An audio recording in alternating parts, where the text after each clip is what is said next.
Hi there, thanks for joining us for episode 2 of our Wedding Marketing 101 series. In this episode we're going to be talking about pricing, market research, keyword research, SEO a little bit. I'm absolutely not an expert on SEO. We offer SEO services through partnerships. I'm going to tell you some stuff that I think will nevertheless be useful for sole traders, small businesses in the wedding market. There's probably some stuff that I know that maybe you don't, or maybe you can apply based on ideas that you get in this video, so fingers crossed. I want to start by saying thanks very much for all the lovely feedback from episode 1. If you know anyone that might be interested in the series, then feel free, of course, to tag them or add them to the Facebook group or anything like that. So I'm going to start by talking today about pricing. Pricing is a difficult one for all wedding suppliers, I think, especially if you're a sole trader, or especially if you're a smaller business. Venues probably a little bit more experience with putting together pricing and packaging for various clients. If you're a florist, or if you're a photographer, or if you're a stationer, or pricing is always a major bugbear, and that's for so many reasons. There are so many different perspectives on it in the industry. So I want to start by talking about how you set your pricing and how you raise your pricing as well. Some reasons that you might want to do that. I spoke a lot in the last video about how charging a certain amount for your product will allow you to develop your product and your service so that you can spend more time on each wedding, or spend more time training, or buy better equipment. There are many reasons to want to charge a higher price and to become a premium supplier who's in that kind of high-end bracket. Increasing your pricing is a difficult process, and it's always a nervous process. So I'm going to give you some tips, hopefully, to get you through that process a little bit more confidently. I think the first place to start, though, is by doing some very basic market research, and in this case, what I mean by market research, we're going to touch more on market research later on, but for now I'm talking about literally knowing what the market's like, what your competition are charging at the bottom end of the market and at the top end of the market.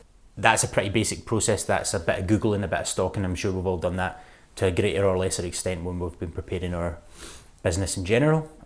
Useful information, though, to have so that you can understand different business models that exist within your market, and you can understand what some of those higher end businesses are providing. You can sort of try and get a handle on how many weddings they're fulfilling and to what extent what they're doing differently in the higher end market compared to what's going on when you've got your competition that do it at a much cheaper price.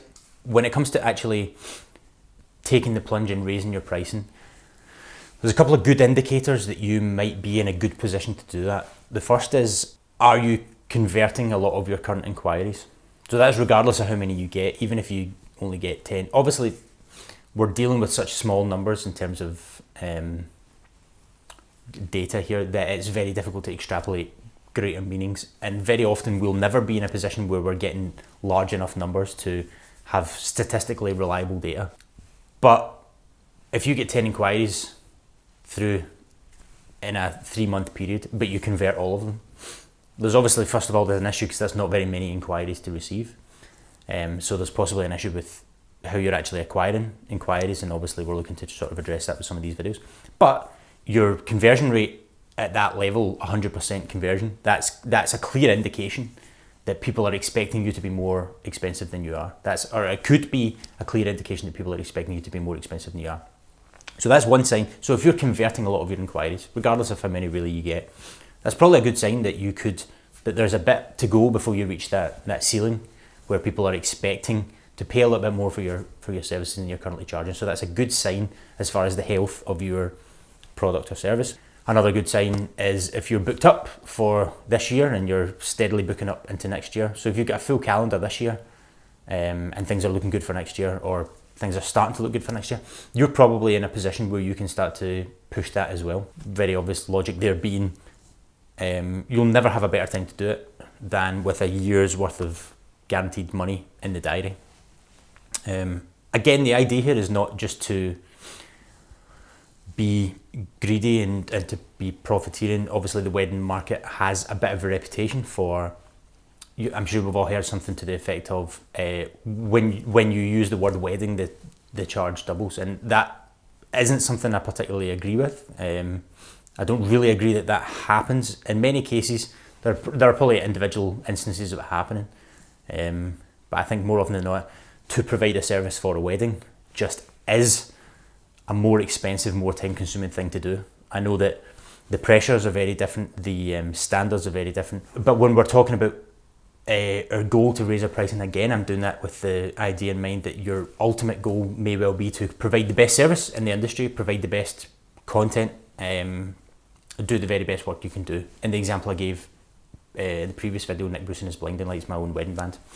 Again, to quickly reiterate, we can't offer the service we offer and charge less than we charge because we need to attract the best musicians and we need to spend a lot of time rehearsing with those musicians. We're not a band that brings in different musicians for every gig. We are a fixed lineup band, so we need to put in the man hours. We need to make our own bespoke arrangements. That stuff takes us time, it costs us money. That has to get passed on to the client. So if we weren't able to bump up our pricing and get it to that point where we could provide that service, then we wouldn't be able to provide the optimal service that we know that we can and would like to provide. If you're not in either of those two boats, so if you're not really converting regularly, and if you're also not looking at a full calendar or a nearly full calendar, that may be back to the drawing board as far as your brand consideration. Maybe your brand isn't doing what it needs to do. Maybe your work is not being presented in the manner that it needs to be presented. Maybe there's something even more fundamental about the work. Maybe you need to spend a little bit more time developing the work. And again, incrementally bumping up your pricing in the interim is a good way to loosen up some cash to allow you to invest in training, things like photography farm, to invest in better equipment, to invest in better branding, better website collateral to help sell you. Bit of a chicken and egg situation there, obviously, because if you're not in one of those two boats, then it's going to be more difficult to raise your pricing in the first place. That's one of the reasons that pricing, I guess, is so hard. I'm going to talk to you about one of my favourite ways to do this. I think if you're to take this approach that I'm about to outline, it's a fairly low risk step to take, and it's going to loosen up immediately a little bit of a marketing war chest for you in the fullness of time. So I think the best way to do this is to incrementally raise your price by, say, 5% once, but to take that 5% rise and to build it straight into the booking fees or the deposit or whatever you take at the start of the process. So if you're a photographer that charges £1,500, if you add a 5% increase to that, you're now $1,575. The good news about that is there is no one that was going to book you at £1,500 that is going to balk at £1,575, so it's a fairly low risk rise. But you add that extra £75 straight into the, I really hope I've got my maths correct on this. I'm pretty sure that's a £75 is a 5%. Anyway, you add that into the deposit portion of the transaction or the booking fee up front, so that if you had a £400 booking fee, you now have a £475 booking fee.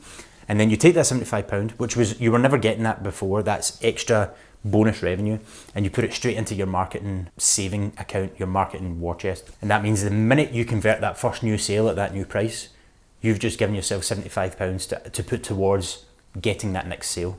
So the next one you get, you've now got another £75 to put towards getting the next sale.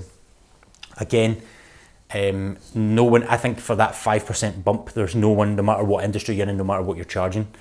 I think if you're charging £100 for your service before and it's a really basic service and you're now charging £105, again, I don't think anyone's going to turn their nose up at that 5% bump. But you're giving yourself that extra money to plough into getting the next thing and the next thing. That's a really great way of putting you in the position where you're starting to develop your marketing as a direct result of sales, but you haven't increased so much that you're going to put off potential buyers. That's a short-term strategy because you don't want to bump up your price one time and then leave it there. But if you're a wedding photographer and you charge £1,500 and then you do 28 weddings at your new price, you'll make the same as you would have made for 30 weddings at your old price. I should really verify that. I'm going to call that an unconfirmed statistic for now. The point though being, that's a significant change because with that 5% increase, that's not going to really affect anyone's perception of you in the market. You've just knocked 2 weddings off your slate. That could be 2 weekends that you spend training. It could be 2 weekends you spend with your feet up. All sorts of things you could do with that time. So you're buying back time. What you could try doing as a more long-term strategy is you bump it up by 5%. You put all that money into your marketing fund You make 3 bookings and then you bump it another 5%. So what we're ultimately trying to do is we're trying to find, well, where is the ceiling for what I can charge for my service that's going to allow me to spend the most time I can on each individual wedding, that's going to allow me to spend the most time I can developing the product and making it even better. So if you get to that point where people are starting, because what you're aiming for, you're aiming for a situation where not everyone that gets in touch and not most people that get in touch are actually booking you. You're just trying to book enough that you're hitting your target for the year. So you really don't need every inquiry to ultimately convert. That's actually not the goal. Again, that's a sign that your pricing strategy is very possibly not optimal if everyone's booking you. So you are looking to reach that point where you're getting towards the ceiling of what you can charge. That's a bottle game. Like, that's about nerve, and very often the closer we get to that ceiling, the more nervous we become. You can always try it and then put your pricing down, especially if you don't actually publish your pricing publicly and someone needs to inquire with you in order to get your pricing. Well, that's more of an opportunity for you to experiment with it, and if you go too high and it's not working out, you can always drop it back down. Again, if you've got 9 months worth of bookings in the diary, it makes it all the easier to do that. Those are my thoughts on approaches to pricing, and approaches in particular to raising your pricing, how to actually pitch your pricing at the start. That relies on your initial market research, your understanding of where people who are roughly at your level are charging. Because even though we talked before about you want to set the terms and you want to set the agenda in the marketplace, when you're starting out, that's a very, very difficult thing to do, especially if your portfolio is quite limited, or if you haven't done all the work on your brand that you maybe need to do to be firing on all cylinders. Those are my thoughts on pricing. I want to move on to market research, and actually I'm going to talk us through a process of market research using Google, which is also going to feed into both keyword research and SEO. And interestingly, this is where the first video we did was brand fundamentals, and that was quite a sort of high level chat about conceptual stuff. These videos are going to be a little bit more practical, and in fact they're kind of going to merge into content that we're going to look at in the future. So we are going to talk about content marketing in the next video, and that is going to directly relate to some of the keyword research that we're going to do, which in turn is going to relate to some of the SEO stuff that we're going to talk about. Every time I mention the word SEO, I need to tell you I am not an SEO expert. So we're going to start on that, and then we're going to follow up with the next video on content marketing. So I'm going to talk us through a process of market research and keyword research now. So you won't see my face again now for several minutes, I'm sorry to report. Okay, so I'm just going to go through the process of doing a little bit of keyword research here. I'm going to do a live demo that's based on the premise that let's say I own a Glasgow wedding venue, or a Glasgow venue that I want to turn into a wedding venue.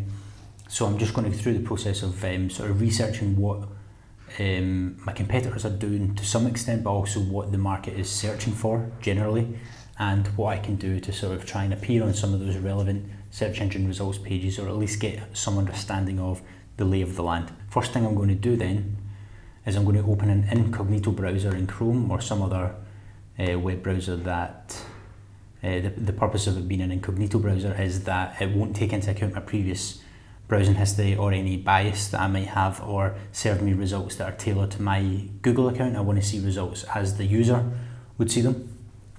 And I'm going to take my first stab at a keyword, or a set of keywords that I think my audience are probably going to be searching for. So it's basically my first best guess.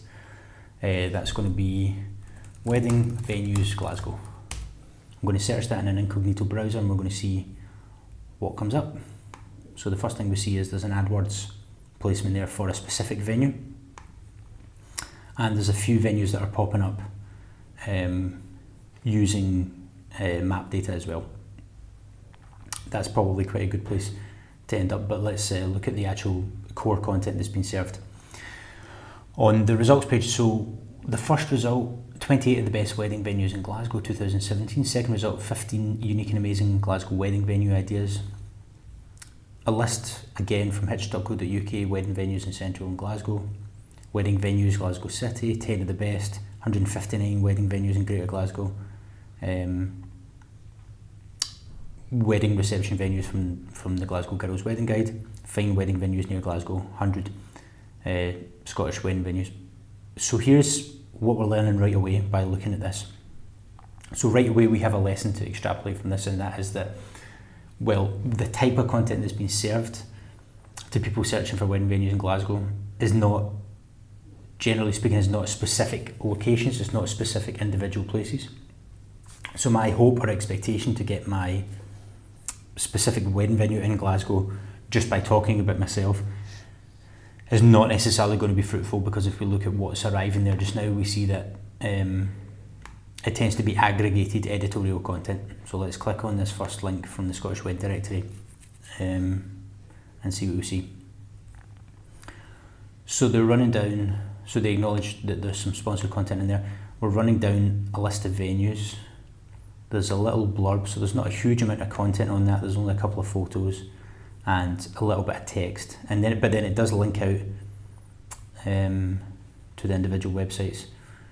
Merchants House Glasgow. So if you look at this, this is clever because they've got this big post that's aggregating a bunch of data, but then they're linking out to some of their own content within that.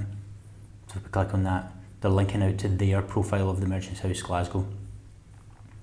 That's a clever way of doing it, because what we're doing there is they're giving their audience a rich, multi-layered content experience. So Google, worth noting at this point, what Google's job is, as far as the user experience, is to give the user the best content it can find on any given subject. So here, Scottish Wedding Directory have created a comprehensive directory of 28 different wedding venues that then in some cases link to individual profile pages on each wedding venue. That's a powerful way of them giving a kind of comprehensive content experience that serves the user well, and that's one of the reasons that they're going to be scoring quite highly on Google for this piece of content. So what we're now going to do, so we had a look on the Google search engine results page directly. However, we're going to use a more in-depth tool to get to the bottom of what's happening with those. So we've had a look directly at the search engine results page on Google, but I'm going to use a tool called Keyword Finder, kwfinder.com. This is a subscription tool, but you can use it a few times a day for free. That's not going to get you too far, so it's worthwhile either looking at taking out a monthly subscription and doing all your keyword research as best you can in a month, or hiring someone to do it. I know that we offer a service where we do a report on your keywords for a fraction of the cost of actually signing up for one of these services. I know that many other more specialist companies do that type of thing as well, and that might well be a worthwhile investment for someone who's looking to embark on a large content marketing strategy. I'm going to put the same keywords into this, so wedding venues, Glasgow. I'm going to change my location to Glasgow, and because primarily I'm looking to cater for the local market. And it's going to give me a bunch of extra information on that search we just did. So similarly, the Scottish Wedding Directory are at the top of this rundown as well. So it's broadly the same search engine results page data that we just saw. Again with SWD at the top. What this does though in terms of additional information, it gives us first of all an SEO difficulty level, which is a percentage score. It's rated this particular keyword search phrase as 29 out of 100, relatively easy to land on this first page of Google. So what we're then looking for is, well, there's a difficulty rank for every one of the results that arrives. I think that one there with a domain authority of 1, page authority of 1 and a rank of 1 is probably some kind of glitch, so we're going to ignore that data because it doesn't seem particularly realistic.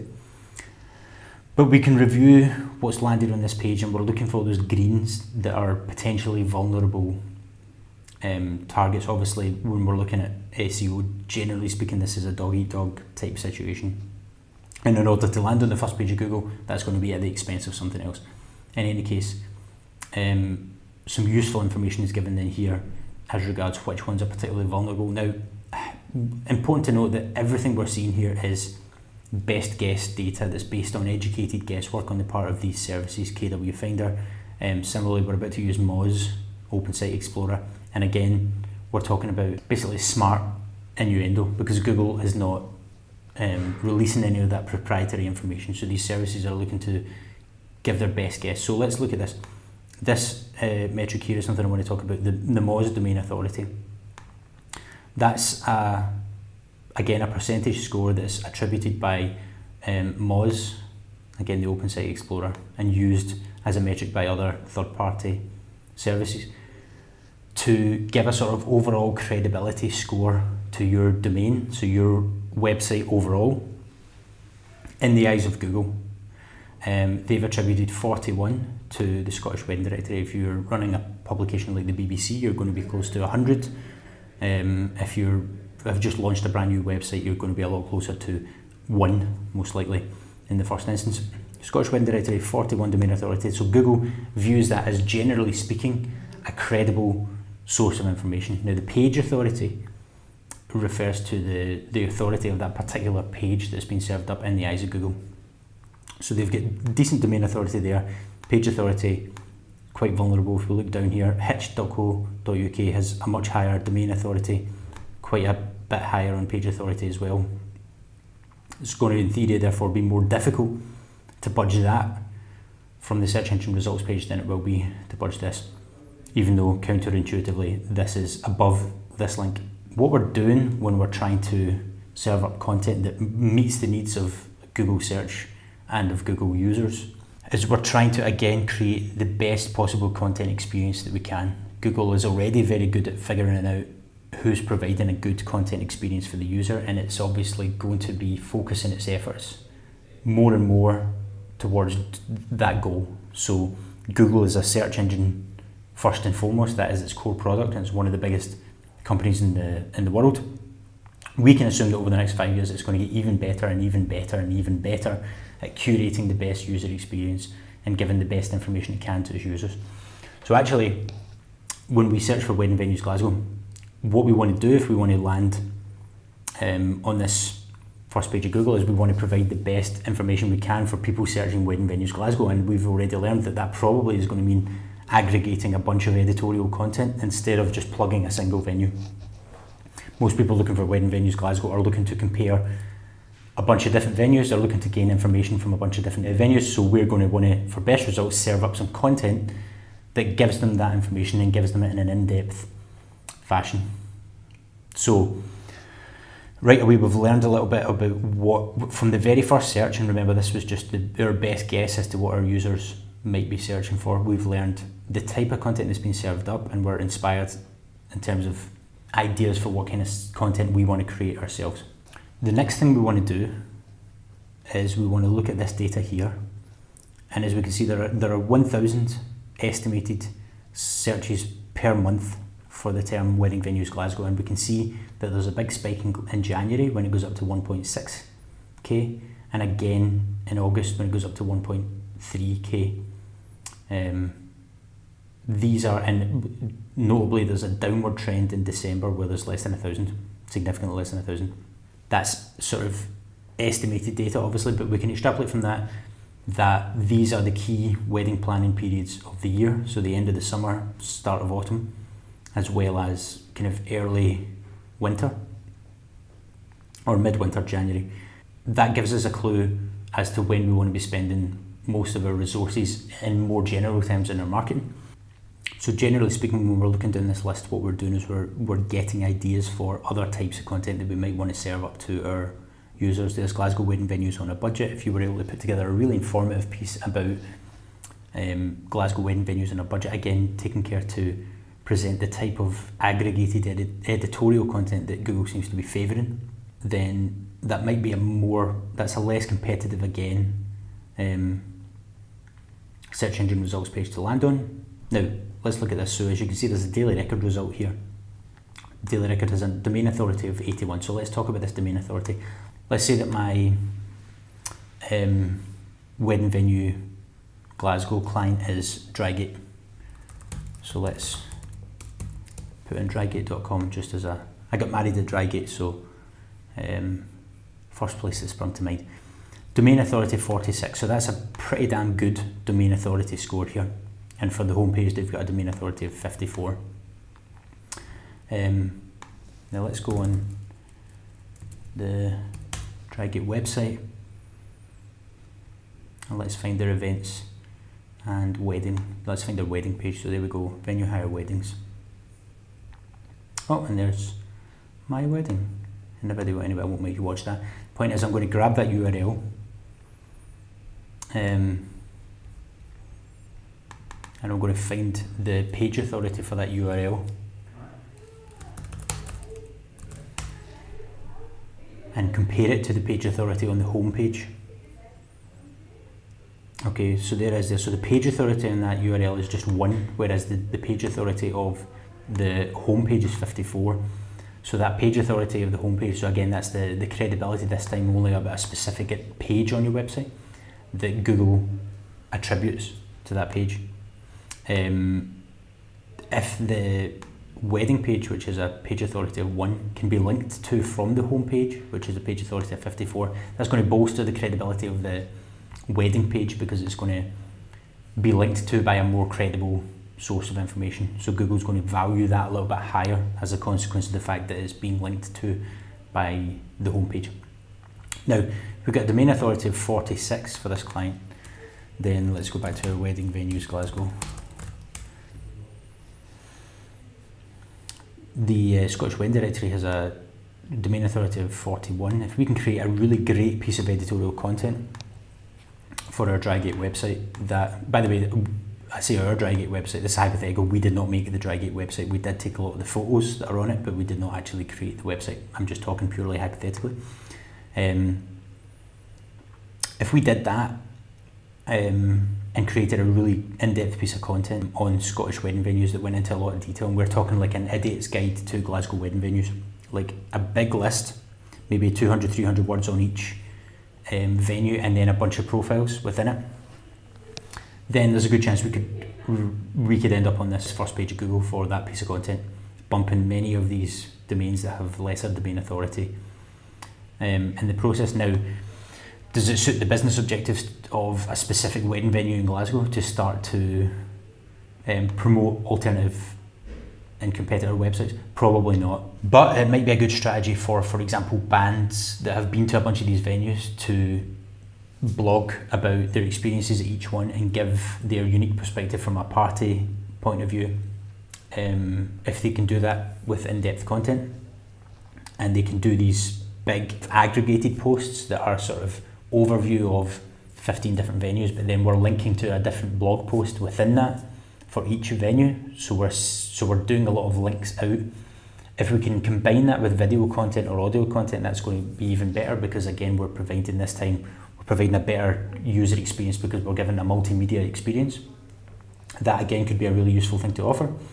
And then beyond that, if we're linking out to some of the same resources that Google's linking out to, so if we included a link to the Scottish Wedding Directory link or some of the other links below as further reading, then Google says, well, they're curating the same type of information that we're curating, they're providing a really good user experience, and they're linking out to other stuff.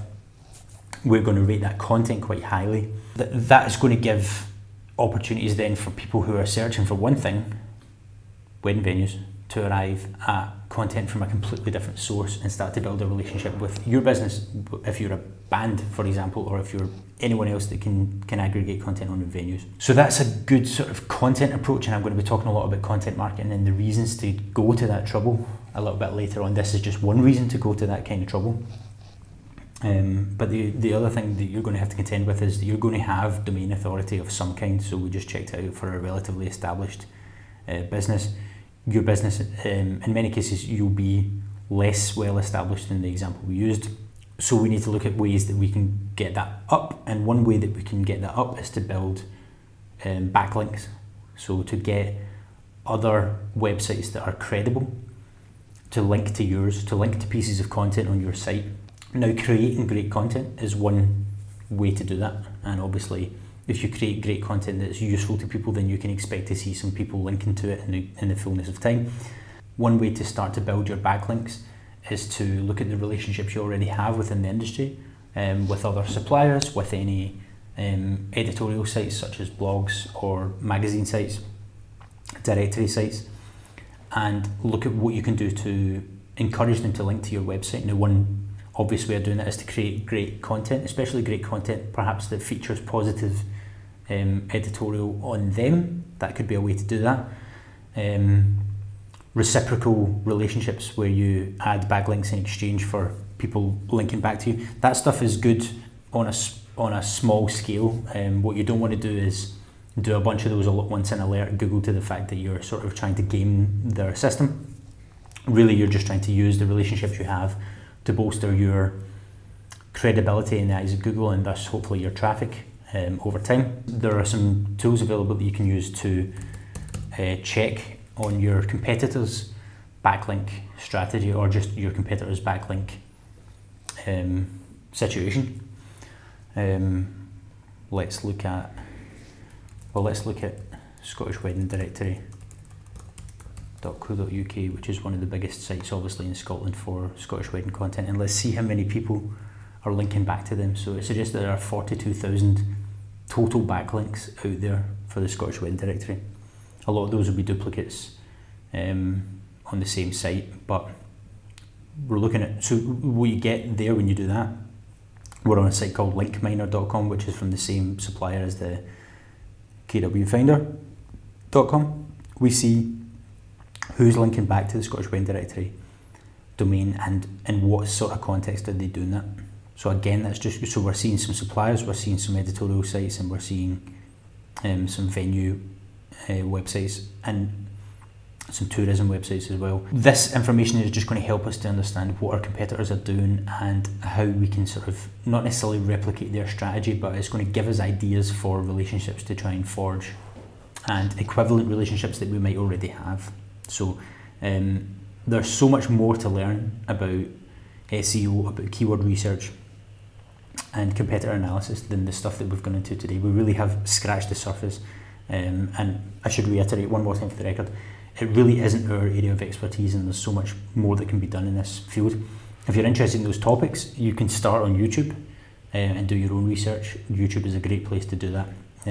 You can check out obviously a bunch of other people's blogs that are going to go more in depth into that specialist subject, and you can obviously look for specialist help, and it's very often a good investment for people that have got their brand firing on all cylinders and they just need more eyeballs on it. It can be a good investment to look at getting some SEO help. Again, we can supply that through partners. We don't offer it directly, but we have a couple of trusted partners that we use to supply that kind of thing. We're going to be looking at content marketing in the next video, which hopefully is going to help with how you start to use the content that we've covered in this one. The last thing to note, I'm going to go on Google Search Console, which is a service that everyone who has a website should be signed up for and getting data from. And I'm going to look at my own website, walnutwasp.com, and I'm just going to check out what backlinks we currently are receiving according to Google. So links to your site, so there's a total of 954 links. A lot of them are duplicates, as you can see. We're going to click more, and this gives you a rundown of who's already linking to your website, and very often that's a place where you'll find links you didn't know existed, relationships that you didn't. I remember a few of these, Curious Robin films being one, where they'd very kindly linked to our site and I had no idea, and I found it months afterwards on Google Search Console. So that's something to check in to regularly, and it's the most reliable way of figuring out what backlinks Google is giving you credit for just now. So that's something everyone's going to want to sign up for. It's well worth sort of familiarising yourself with how that works. I'm back.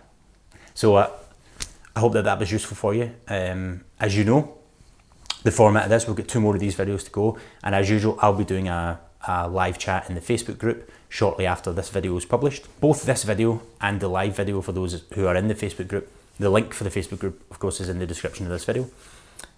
Both of those videos will be left up, so you don't, this is not appointment viewing. You only have to watch live in the event that you wish to ask a question in the live chat after the fact. Once again, if you've enjoyed the content, if it's been useful, then a like and a comment helps me to understand that you're responding well to it and that the content is of some value. It also helps other people find it as well.